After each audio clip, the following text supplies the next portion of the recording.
नमस्कार प्यारे स्टूडेंटों। आज बात करते हैं अपन द्विघाती समीकरण के मूलों की प्रकृति। कि द्विघाती समीकरण के मूलों की प्रकृति क्या होती है। कि द्विघाती समीकरण के मूलों की प्रकृति ज्ञात करने के लिए विविक्त कर निकाला जाता है। सबसे पहले द्विघाती समीकरण के मूलों की प्रकृति ज्ञात करने के लिए द्विघाती समीकरण के मूलों की प्रकृति ज्ञात करने के लिए सबसे पहले विविक्त कर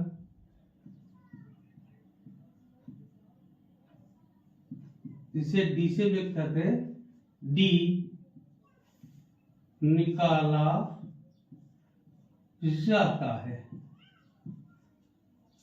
मतलब विविक्त कर। सबसे पहले बात कर लेते हैं विविक्त कर क्या होता है।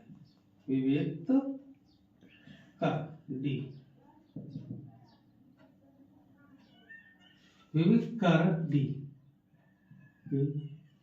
डी बराबर होता है बी स्क्वायर माइनस 4ac। विविक्त कर डी बराबर होता है बी स्क्वायर माइनस 4ac। सबसे पहले विविक्त कर निकाला जाता है कि डी बराबर बी स्क्वायर माइनस 4ac। उसके बाद द्विघाती समीकरण के जो मूल होते हैं वे तीन प्रकार के होते हैं। द्विघाती समीकरण के मूल तीन प्रकार के होते हैं। द्विघाती समीकरण के मूल तीन प्रकार के होते हैं। पहला, यदि d बड़ा है 0 हो तो मूल वास्तविक एवं अलग अलग होंगे। नंबर 2, यदि d बराबर 0 हो तो मूल वास्तविक एवं बराबर होंगे।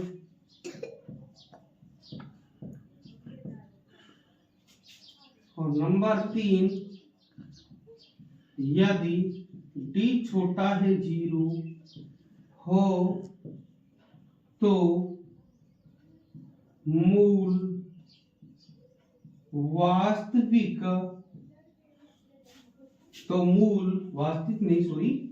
मूल काल्पनिक होंगे। तो मूल काल्पनिक होंगे। तो ये होते हैं तीन प्रकार के मूल। लीजिए इसका स्क्रीनशॉट। तो ये देखा प्यारे दोस्तों, अपन ने द्विघाती समीकरण के मूलों की प्रकृति। कि द्विघाती समीकरण के मूलों की प्रकृति ज्ञात करने के लिए विविक्त कर निकाला जाता है, जिसे अंग्रेजी में डिस्क्रिमिनेंट कहते हैं, और डी से लिखा जाता है। तो डी बराबर होता है बी स्क्वायर माइनस 4ac। और मूल द्विघाती समीकरण जो है इसके मूल तीन प्रकार के होंगे। यदि डी का मान 0 से बड़ा है तो मूल वास्तविक और अलग अलग होंगे। डी का मान 0 के बराबर है तो मूल वास्तविक एवं बराबर होंगे। और डी का मान 0 से छोटा है तो मूल काल्पनिक होंगे। तो एक क्वेश्चन और बनता है, साथ के साथ उसे भी देख लीजिए कि कब द्विघाती समीकरण का अस्तित्व होता है और कब नहीं होता। मूल वास्तविक होने पर ही द्विघाती समीकरण का अस्तित्व होगा, काल्पनिक होने पर अस्तित्व नहीं होगा। तो फिर करेंगे अगली क्लास में मुलाकात। अब ज्यादा से ज्यादा सपोर्ट करते रहिए, हमारे चैनल को लाइक कीजिए, शेयर कीजिए एंड सब्सक्राइब कीजिए।